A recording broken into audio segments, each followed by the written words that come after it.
Thank you. I might use this a bit more now. My throat's getting a bit tired. Okay. So this is part 2 on the overview of the NEM. And this is how the market actually works. And I should say that up until now, I may sound like I don't really think it's a very good idea to have a market. That's not true at all. I'm just sort of trying to be honest about the problems that we do have and have had. In general, the NEM works really well. 99% of the time, there's no problems at all. So, the big feature of the NEM is this energy-only market. There are not actually many pure energy-only markets in the world where you have a market price cap that is set by reliability settings to drive investment. So we have a very high market price cap. It's one of the highest in the world. And it applies all of the time, provided that you haven't entered what's called an administrative pricing period, which is where the prices have been so high for so long that we cap them to prevent excess risk to participants. The big thing is there's no capacity market. So if you have the situation where you're trying to recover your costs in an energy-only market, you have to do so through the prices you would receive in that market or some contract that sits around it. There is no side payment for being available like there is in a capacity market. They're very different. And the big difference, of course, is that as soon as you don't have a capacity market, you have to have a high market price cap. I understand that the market price cap in Korea is $150, but it varies on the basis of gas costs. If we had a market price cap of $150, the whole market would fall over immediately. If we had a market price cap of $300, which we have in the past had that happen when we put the administered pricing in place, that can also make the market fall over. And I think if we put in a market price cap of $1,000, no one would ever invest again in the market, and there would be no point having the market for new investment. So this number has to be very high. The important thing is, though, is that even though we get very focused on the market price cap, it's the contract markets which actually translate that real-time price signal into investment signals. So people want to be protected against this. It's very risky to be buying on the spot market, in the real-time spot market. So you go out and you buy protection, you buy insurance against it. Contracting positions also have lots of implications for bidding incentives. Because once I've written a contract, my marginal revenue changes versus not having written a contract. So contracts are very important as regards bidding. And that will be talked about by Ryan in session 3. The big thing to remember is that generators must recover their fixed costs through the energy market. Whereas in a capacity market, you recover your fixed costs through the capacity payment and your variable costs through the energy market. There is no capacity market, so you've got to get your fixed costs through the energy market. So how does dispatch work? We had a great presentation yesterday from Energy Exemplar. And what Energy Exemplar software does is to replicate this process, which is that we take what we call the dispatch engine and we run a security constrained economic dispatch, which is done through a linear program. Of every 5 minutes we run a linear program which finds the least cost mix of generation bids to meet demand while maintaining a reliable and secure system. So the big thing to understand is that supply has to equal demand every 5 minutes. And that's what the dispatch engine does. And it does so through solving a linear program. Generators get to choose how they bid their capacity, and they have no requirement to bid at short-run marginal cost. They can bid whatever they want. But the higher they bid, the more likely they are not to be dispatched. So if you look at this example here, we've got 4 generators, each bidding at a different level. The demand is this vertical line here. It's completely perfectly inelastic. And in this instance, what happens is we look at where does demand equal supply, and equal supply at $100 per megawatt hour. The way that this is done in the dispatch engine and by Energy Exemplar software PLEXOS is that we take we solve this as a linear program with all of the constraints, and the shadow price, or the dual variable of that linear program, is the price. So the price falls out of the solution method. This is just a conceptual illustration. This is a simplified illustration of what happens. In reality, it looks nothing like this. But you have to understand this before you can understand the broader implications of the dispatch engine. So, constraints really are important to dispatch. And we've actually done a study where we were asked to show how important constraints were in the NEM. And what we did is we looked at a number of pricing scenarios. So scenario 1 is the one we just looked at. Copper plate, no constraints. Scenario 2 includes interconnectors between zones.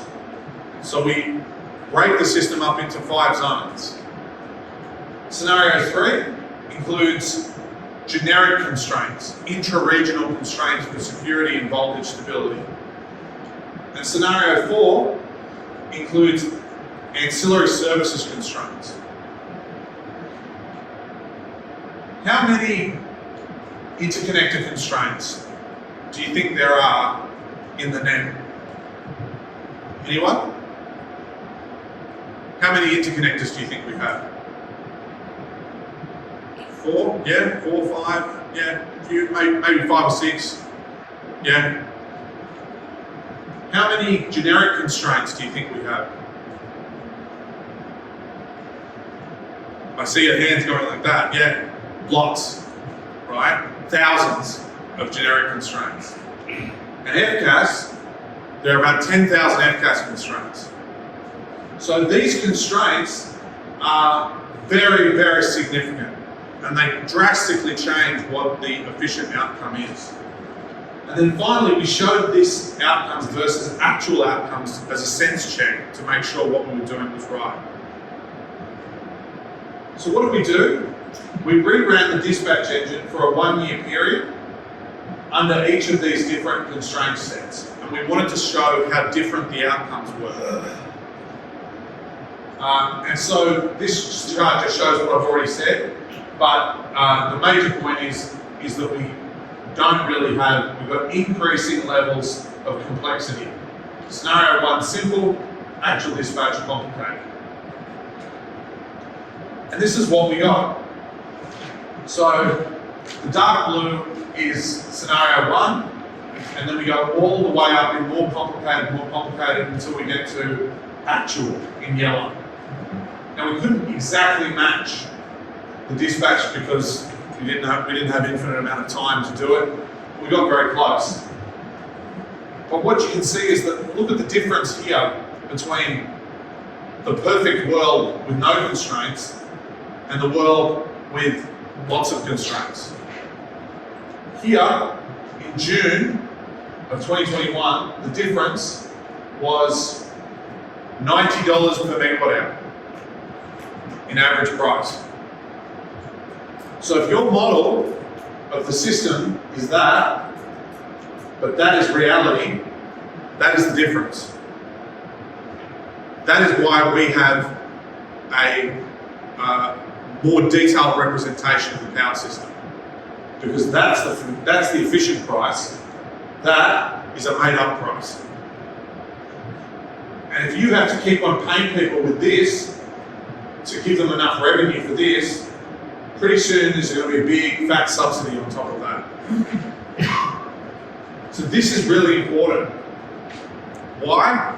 Because as I said at the start, the market and the physical system are getting closer together through this representation of constraints. And the choice that you make as to how close you do really is based on how far apart these things are. I'll also note, look at the difference, what's making the difference. These are interconnectors, these are intra-regional constraints, and that is FCAS. Ancillary services make a huge difference to the price outcomes because they change everything at the margin. So when you put ancillary services into an energy-only market, you massively change the clearing price of the system and the efficient price of the system. This is why it's a good idea to get your ancillary services through a market, because it's an expensive process to do. So you may as well do it through a clearing mechanism. This just shows the same thing. This is why we can't get the exact same outcomes. This is an HVDC interconnector, which is very complicated to model. You have to rerun the engine twice or three times to do it.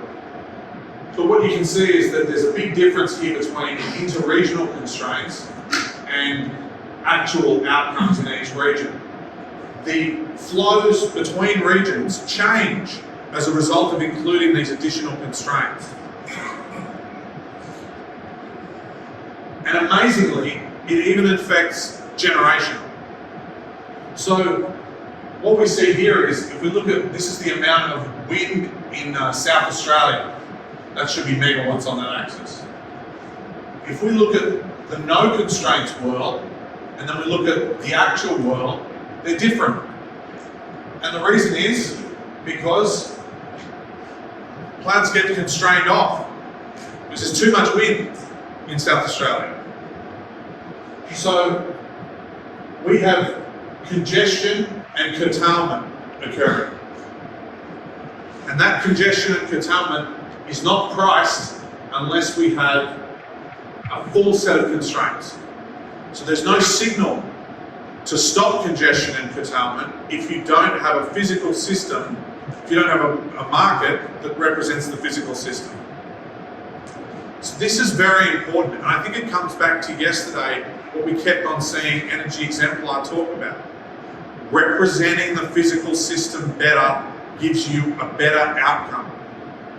It's not just about the fact that the model is closer to reality, it's about the fact that the model, when it's closer to reality, sends signals to do the right thing by the physical system.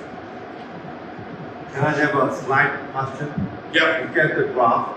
Yeah. The interconnector, not much impact, but intra-connector, Huge. huge.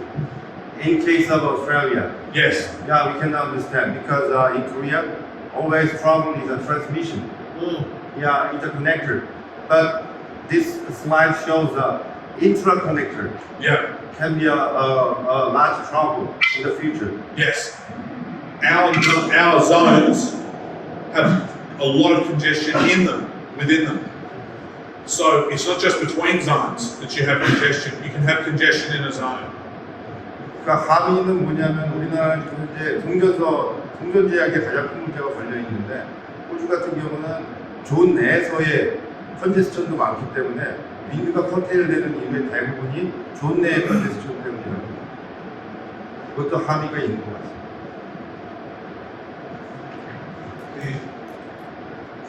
질문이 있는데요. 호주가 조널에서 노덜을 도입하려고 노덜 하는데 지금만 그 이유 때문인가요? Yeah, it is one of the reasons why you are trying to go to Nobel. Yeah. Yeah. No one wants to. due to the international security problems. Yeah. Yeah. And to send signals to stop putting stuff in the wrong place. That's the problem, is people keep putting things where there's congestion. and it causes more congestion. And we don't have the ability to build out the network as fast as we can.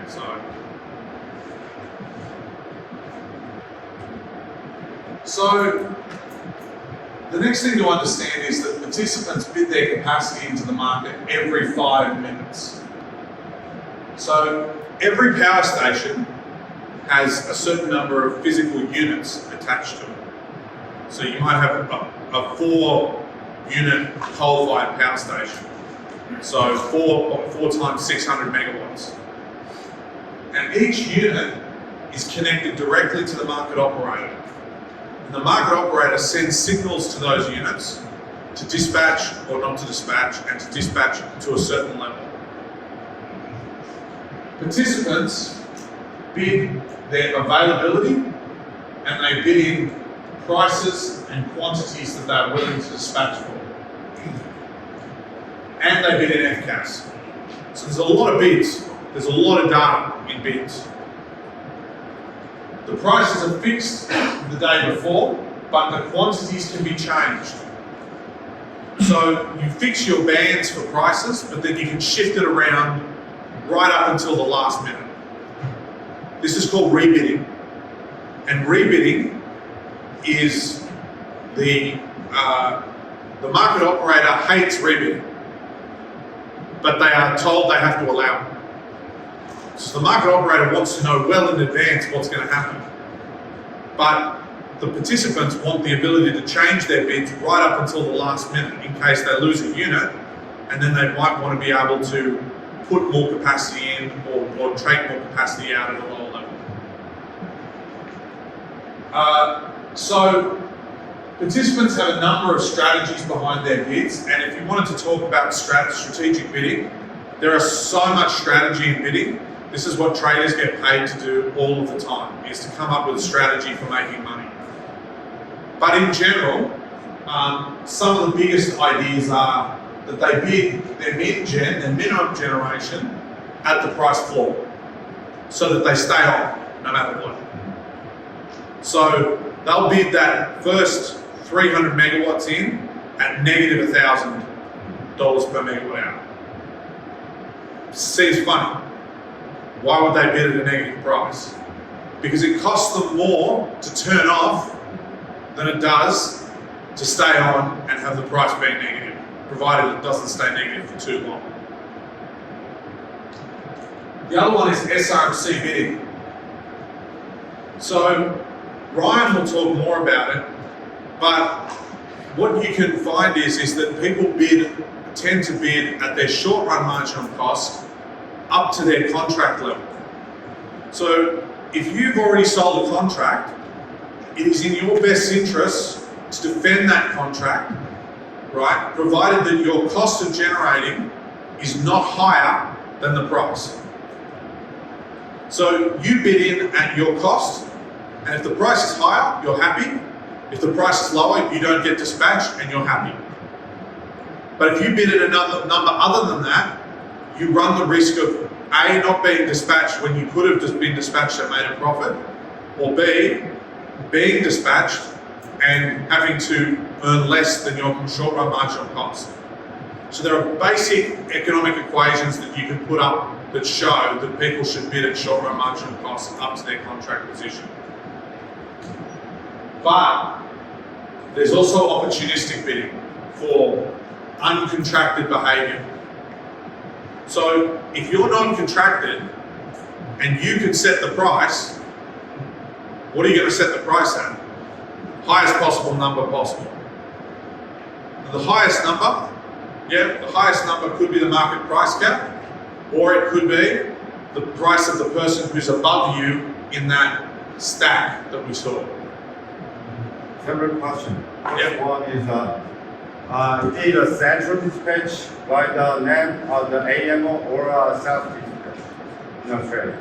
Self-unit commitment, but centralized dispatch. I see. 그러니까 큰 차이가 뭐냐면 우리나라는 UC하고 디스패치 자체가 KPT의 중앙에서 하거든요. 근데 그 호주 시장은 셀프 유닛 커밋먼트하고 디스패치 레벨은 중앙에서 결정을 합니다. 그 의미가 꽤 크거든요. 그러니까 뭐냐면 제가 발전소를 6개 유니트를 갖고 있어요. 그 중에서 내가 어느 거를 키우에 대한 자율성이 호주에는 있는 거고, 발전사업자가. 한국에는 그게 없습니다. 그래서 예를 들어서 내일 내가 생산할 양이 컨트랙 대비해서 혹은 스팟 마켓의 프라이스에 대비해서 내가 이거를 어느 걸 꺼놓는 게 낫냐, 풀어놓는 게 낫느냐, 이런 거에 대한 결정은 발전사업자가 못합니다. 근데 한국에서는 호주에서 할 수 있다. 이게 큰 차이라는 거고요. Second question is how many chains just before the 5-minute rebid? How many rebid in our sales market? As many as you can do. But normally, because they are preparing. How many does it happen? Before batteries? Not very many. It did happen, but not very close to the dispatch. Batteries, just rebid all the time. 그러니까 지금 우리나라가 실시간 시장으로 간다. 15분이 됐건 5분이 됐건. 그랬을 때 얘기하는 게 별로 바뀌는 거 없을 거고 그냥 그 비드하는 거, 이 타입에 쳐넣는 거 발전사업자 별로 일 없을 거라고 말씀하시는 분도 있지만 그래서 제가 물어본 이유가 얼마나 5분 전에 리비드하는 경우가 많냐고 물어보는 거. 왜 발전사업자고 소매사업자가 얼마만큼 많은 일을 해야 되느냐 물어보는 거거든요. 배터리 전에는 그렇게 많지 않았는데 배터리 신재료하고 배터리 들어오는 순간 많아졌다. 그래서 준비하셔야 되는데. And one of the things is that's because they're using machine learning algorithms. I see. So I've got a machine learning algorithm in a battery. You've got a machine learning algorithm in a battery, and we keep trying to beat each other. So like a program selling and buying in the stock market. Yeah. 그래서 이제 배터리 같은 경우는 AI 가지고 어떻게 할 건지를 나도 갖고 있고 쟤도 갖고 있어서 AI들이 싸우는 경우도 많더라고요. And we're a bit worried about what's going to happen when we get lots of batteries. 그래서 배터리가 많아지면 어떻게 될지 전혀 모르겠는 세상이 될 거다라는 얘기죠. Last question is regarding the financial contract and a physical contract. If one generator has just some contract, they think about if it is only purely financial, they don't think about protect their contracted position when they think about the bidding. So it is purely financial. That's why they protect their position, because it's a gross pool, and so your financial position is lined up against your physical position, right? And your total payoff, right, is changed by the financial. And so the most carefully guarded information in the market is what my contract position is. I see. Because as soon as someone knows what my contract position is, they know what I'll do. I see. 그래서 제가 가장 질문이 많았던 게 왜냐면 저희는 컨트랙 시장이 없기 때문에 경험이 없어서 퓨리 파이낸셜이면은 내가 비딩 스트래티지를 만들 때 내가 왜 퓨리라 그 파이낸셜이면 그냥 총산해버리면 되는데 그걸 내 생산 계획에 그 비딩 전략을 할 때 그걸 생각을 하면서 왜 비딩을 해야 되느냐 물어봤더니 내 파이낸셜 그 포지션에 따라서 내가 어떻게 비딩을 치느냐, 내가 디스패치 되느냐 안 되느냐, 내 파이낸셜 포지션하고 연결되어 있기 때문에 여기에서 얼마만큼 돈을 더 벌 수 있느냐, 못 버느냐가 결정이 돼서 파이낸셜 포지션, 컨트랙 포지션에 따라서 내 비딩 전략이 달라지는 거에 대해서는 계속적으로 생각을 해야 되고 내가 파이낸셜이 어떻게 컨트랙을 맺었다는 걸 상대방이 아는 순간 쟤는 어떻게 비딩 칠 거야 라는 걸 알게 되기 때문에 굉장히 조심해서 접근한다고. Sorry. No, please. 첫 번째 이야기를 해주세요. 미니멈 제너레이션. 네. 저거는 뭐냐면 내가 초반에 급전을 minimum generation at the price floor to ensure dispatch 저 부분은 내 기동 비용이 워낙 큰 발전기 같은 경우에는 최소한의 발전을 해야 기동 비용이 그 다음 DSS에서 들어가지 않잖아요, 그렇죠? 그래서 최소한의 발전력을 디스패치가 되기 위해서 내 실제 비용이 100원인데도 불구하고 엄청나게 낮은 비용으로 이렇게 이제 입찰을 하는 경우가 있다. 왜냐하면 이게 디스패치가 지금 꺼졌다가 나중에 다시 켜지면 기동 비용이 워낙 커지기 때문에 셧다운 비용도 마찬가지고 그런 비용들이 입찰 전략에 포함된다라는 부분입니다. 저도 아주 중요한 부분 중에 저게 이제 프라이스 시장 가격 하락에 엄청난 임팩트를 주고 있는 부분이거든요.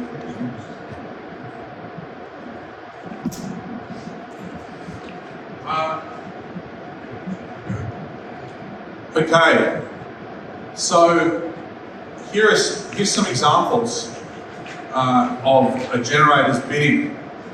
So this is what we call a bid stack, or a supply curve for a generator. And you can see, first of all, there's a very large range of bids. So the bids go from way down here at -1,000, all the way up to just under the market price cap, just up here. So this is a coal generator. And so its minimum generation is offered at the price floor, as Dr. Park just said. Then most of the shape of it is in here, where they've got their short run marginal cost, which is just above zero, probably at about $40.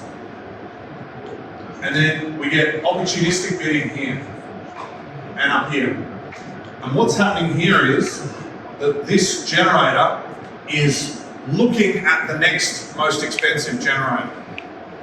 And they're saying, well, if my cost is $40, I know that I shouldn't dispatch at anything less than $40. But if I bid $40 and I'm the marginal generator, then the price will be $40. What if I bid $41? Well, the generator above me has a cost of, say, $50. So if I bid 41, I still get dispatched and I get $41. If I bid 42, I still get dispatched and I get 42, and so on until I get to 50. And when I get to 50, if I bid 50, then the other person gets dispatched. So I lose out. So I lose $9 per megawatt hour or $10 per megawatt hour. So these opportunistic bands are about signaling what the cost of the next most expensive generator is in the market.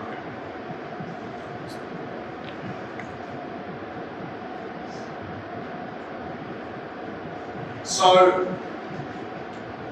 this is the bidding around SRMC. This bidding can also be to defend contracts. So one of the things is that once I've sold a certain type of contract, I bid at SRMC to defend my swaps, my contracts for difference. But I might have sold what are called cap contracts. Now cap contracts, which Ryan will talk about more, are struck at a value of, say, $300 per megawatt hour.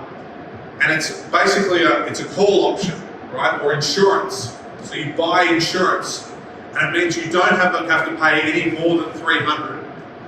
So if I have sold a cap contract, then I am willing to bid in at $300 to defend that contract. If it's any more than $300 per megawatt hour, I will just buy it and pay the difference. So all of this structure in the bids is a lot more complicated than just my cost. There's a lot of things in there. There's a lot of information in there. And the price that it clears at then gives me a payoff that aligns with all of this stuff.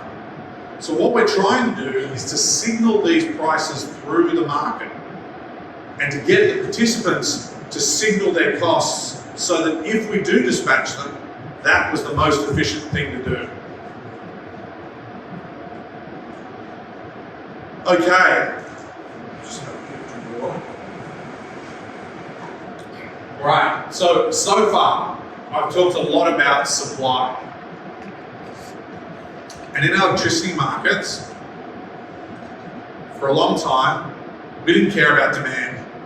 Like, we cared what demand was, but we didn't think that demand had any contribution to make to supply.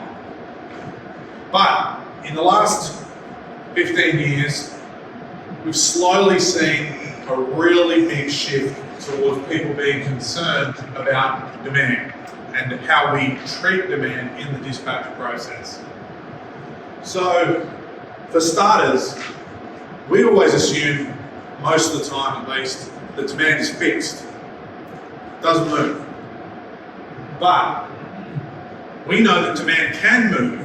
There are certain types of customers who can change their generation.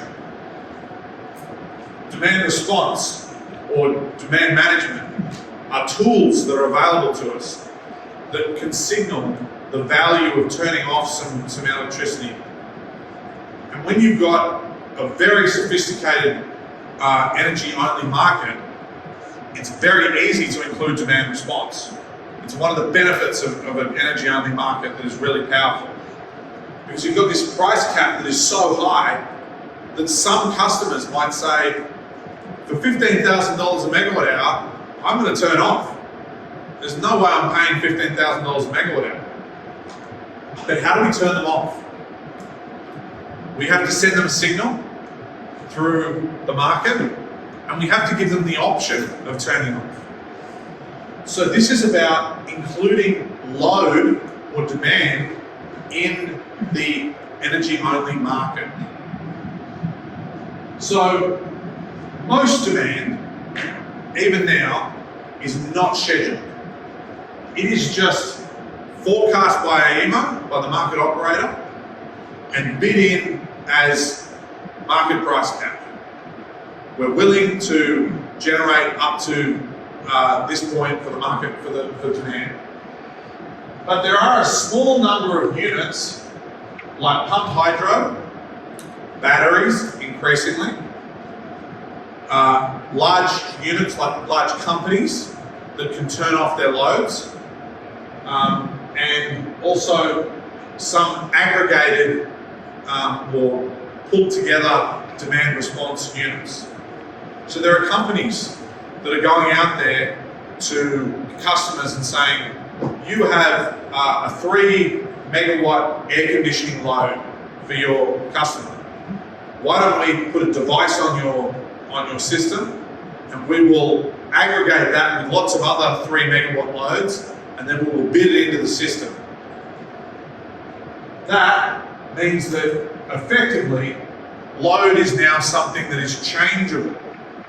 You can change the level of load in the dispatch engine.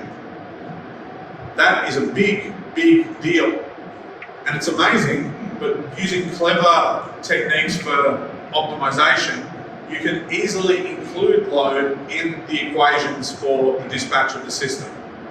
And you can make sure that they have bids that say we will only consume energy up to this price.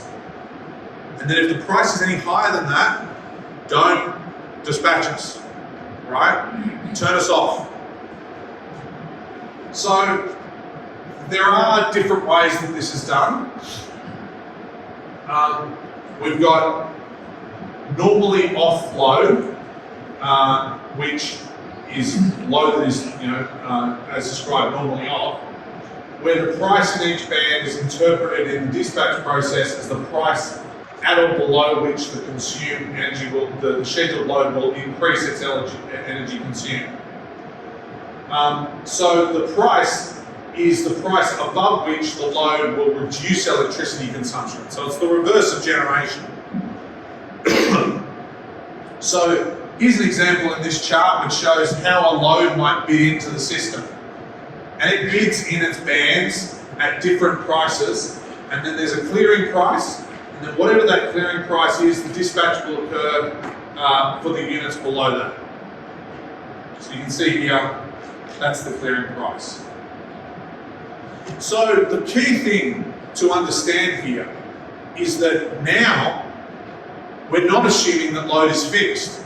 We have the capacity to have very responsive demand in the system.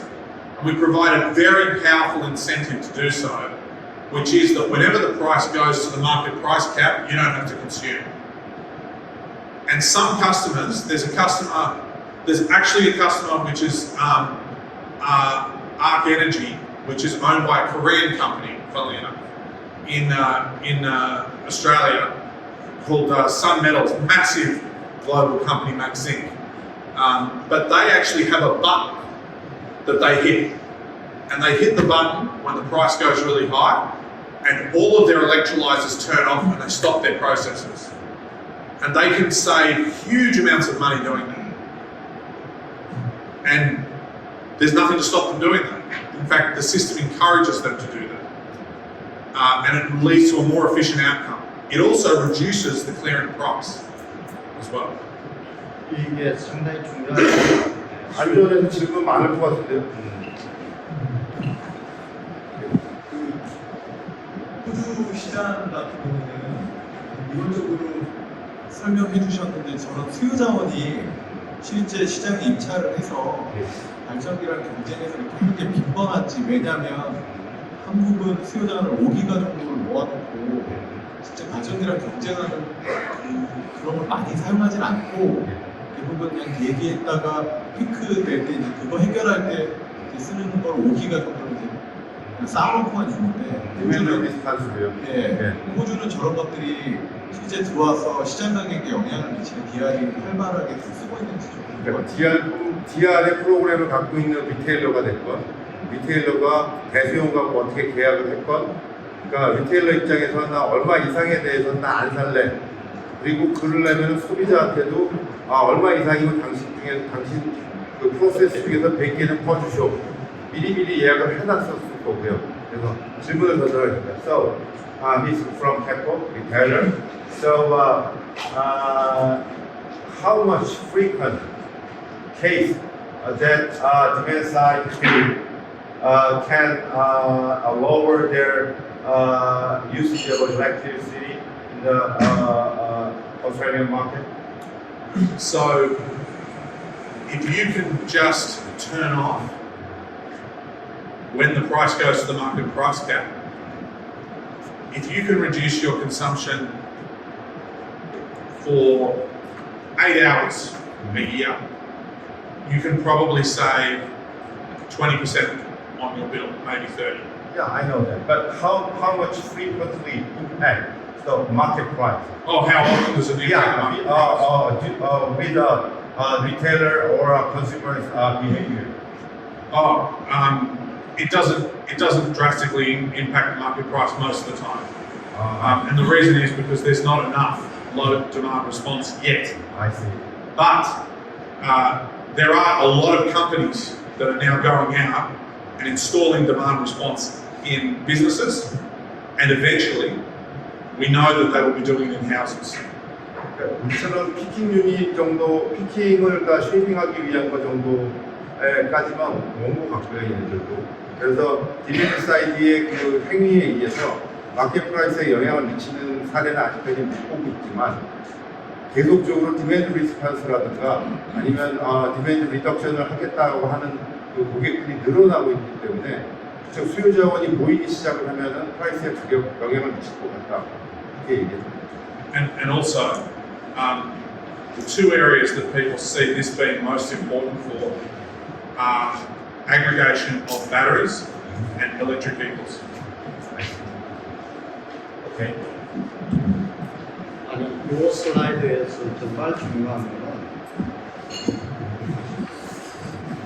거는 맨 위에 있는 줄이 상당히 중요합니다. 저기 그냥 한 줄로 이렇게 돼 있는데, 우리 수요 측 입찰을 할 때 판매사업자가 총 수요를 입찰을 할 거냐 말 거냐에 대한 이야기가 이제 결정이 돼야 되는데, 여기에서는 총 수요는 하지 않고 전력거래소가 이제 총 수요를 이렇게 예측을 하고, 단 판매사업자는 수요 측 입찰을 한다는 것은 뭐냐면, 이렇게 수요를 컨트롤 할 수 있는 컨트롤러블 디밴드만, DR 자원만 입찰을 한다는 이야기거든요. 그래서 지금 우리 시장이 이제 제주에 어떻게 될지는 모르지만, 지금의 이야기는 한정보고 총 수요를 하고 아니고, 그 다음에 뭐 DR 자원만 할 거냐, 이 부분이 상당히 중요하고, 지금 또 하나 중요한 부분 중에 하나는 지금 전력거래소가 DR 자본을 다 관리를 하잖아요. 그죠? 이 관리를 하는 부분을 어떤 부분을 유틸리티한테 넘기고, 즉, 한전이나, 그 다음에 뭐 판매 경쟁이 되면 제3의 사업자가 뭐 이렇게 놓을 수가 있겠죠. 또 어떤 부분은 거래소가 관리할 거냐. 이 부분에 대해서도 상당히 좀 많은 논의가 필요합니다. 원칙적으로 수요 판매사업자 리테일러가 도매전력시장에 자기의 리스크를 관리하기 위해서 이렇게 관리하는 게 맞다라는 부분이 상당히 이렇게 있습니다. 그래서 이게 앞으로 이제 우리 도매전력시장 진화에 상당한 영향을 주는 부분이니까 좀 저희가 꼭 호주뿐만 아니고 여러 국가들을 유의 있게 이렇게 봐야 될 것 같습니다. 한 가지 첨언하자면은 이때까지는 DR 자원이라는 것이 그냥 하나의 그 피크 쉐이빙용으로 머릿속에 그런 개념이 들어가 있었는데, 만약에 디맨드 쪽에서 비드를 하는 프라이스 비딩으로 들어가게 되면은 하나의 프라이스가 튀는 그런 막는 하나의 메커니즘이 될 수가 있거든요. 그래서 예를 들어서 내가 한전이고 그건 한전이 뭐 여러 리테일러로 바뀐다고 한다면은 내가 가게 여수의 스키하우스라든가 울산의 뭐 SK 에너지한테 야 니네들도 가격 이상 넘어가면은 너희들도 싫지 않니? 나도 싫어. 그러니까 이 가격 이상에 대해서는 서로가 협약을 해놓자. 그래서 당신 공정 중에서 중요한 공정 끌어내는 거 아니고 이 중에서 이런 공정들을 끌 수 있는 것만 모아보면은 요 프라이스 레벨에서는 같이 하자. 나도 그런 프라이스 비딩 이렇게 하겠다. 이런 어떤 그런 것들이 되면 프라이스가 튀는 걸 막을 수 있는 하나의 메커니즘. Okay. Yeah, we need a break soon. Yeah, now would be good. Okay. So if now's good. So how many more slides are there in this section?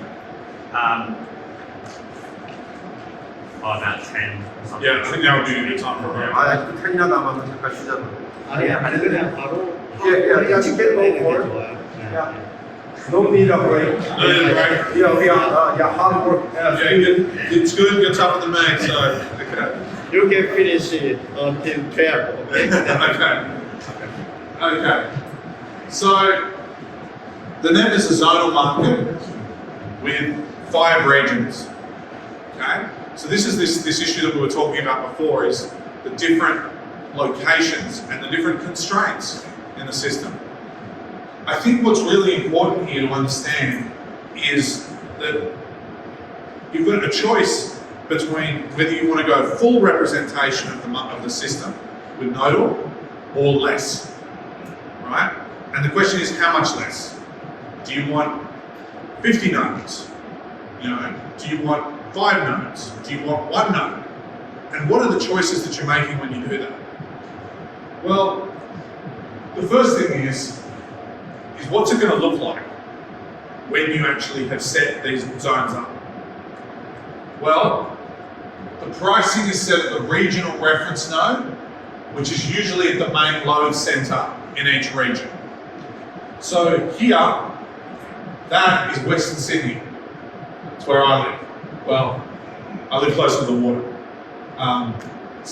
But Western Sydney here has a big load of energy on it. So that's where we set the price. We pick a point in the system, and that's where all the prices are determined. Now, there are nodes all up and down here. There are load nodes everywhere. There are nodes for generators everywhere. There are hundreds and hundreds of nodes. If you look at every node in terms of every major zone substation, for example, in the system, you're talking about there being something like 2,000 nodes. So, why do we pick this one and this one? And the answer is because that's where the most congestion is. These interconnectors between here are just the connections between 2 zones. There's also a big mesh network in here and down here and all the way around. There's a network everywhere. There are other constraints that are really important. But these are the big constraints. So when we were choosing 5 zones, We chose 5 zones because that captured most of the big constraints. Now, in truth, there used to be a 6th zone here when we started the net, which was for what was called the snowy region. So they actually had the mountains. By the way, our mountains are like this big, right? We have no mountains in Australia. So we have no hydro. I've been looking out the window at these mountains and thinking, wow, these are mountains. But basically, those constraints were the most significant, right? So we chose them, and we chose the zones between the most significant constraints. Now, here's a question. Why did we get rid of one of our zones? So we had 6, but we went to 5. Why did we get rid of it? Funnily enough, because there was congestion.